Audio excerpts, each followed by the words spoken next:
Ibinasura ng piskalya ang mga reklamong direct assault, disobedience to authority at grave coercion na inihain po ng Quezon City Police District laban naman kay Vice President Sara Duterte at iba pa. Ito'y kaugnay ng pananakit umano ng kampo ng Vice Presidente sa ilang pulis Quezon City nang ilipat ng ospital ang Chief of Staff na si Attorney Zulaika Lopez mula sa Veterans Memorial Medical Center.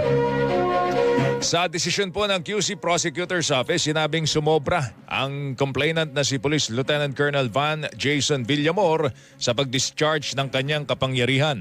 Hindi umano niya napatunayan na siya ay meron pong otoridad sa kustudiya po nitong si Zulaika Lopez.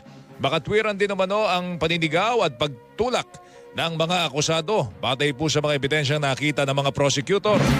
Wala rin umano ni isa sa mga testigo ng complainant na nag-corroborate o sumuporta sa mga ginawa niyang akusasyon.